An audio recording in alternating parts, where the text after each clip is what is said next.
তো মনির সহজ সরল ছিল, তাই সে তাদের কাছে গিয়ে দাঁড়ালো এবং তাদের কথা শুনতে লাগলো। দুজনেরই নজর মনিরের উপর পড়লো। তারা দুজনেই তার দিকে ঘুরে দাঁড়ালো এবং একজন বলল, শুনুন ভাই, আপনি আমার সাক্ষী।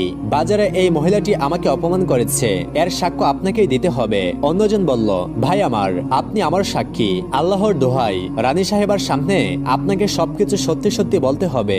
বোকা মনির কিছুই না বুঝে শুধু মাথা নেড়ে সেখান থেকে চলে গেল। এবার মনির ভীষণ বিপদে পড়ে গেল। সে না এদিকে রইল না ওদিকে রইল। সে ভাবতে লাগলো কার পক্ষে সে সাক্ষী দেবে।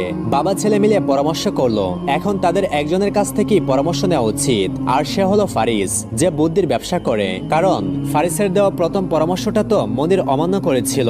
তাই বাবা ছেলে দুজনেই ফারিসের দোকানে গেল এবং তাকে পুরো ঘটনা খুলে বলল। ফারিস বলল, পরামর্শ তো আমি অবশ্যই দেব, কিন্তু এবার এর পারিশ্রমিক হবে 10 দিনার। বৃদ্ধ সঙ্গে সঙ্গে বললেন, আমি রাজি, এই নিন 10 দিনার। ফারিস মুমিনের দিকে তাকিয়ে বলল, শোনো, খলিফার দরবারে গিয়ে তুমি পাগল সেজে থাকবে। যখন তোমাকে কিছু জিজ্ঞাসা করা হবে তখন তুমি উল্টাপাল্টা কথা বলবে আর অদ্ভুত অঙ্গভঙ্গি করবে।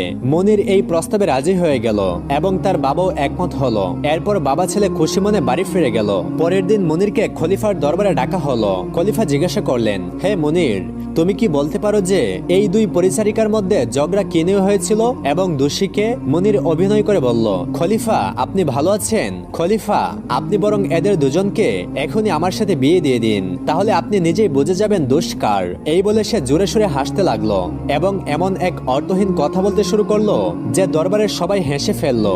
এইসব পাগলামি দেখে খলিফা ভাবতে লাগলেন, একে তো পাগল মনে হচ্ছে, এ আবার কি সাক্ষ্য দেবে। সঙ্গে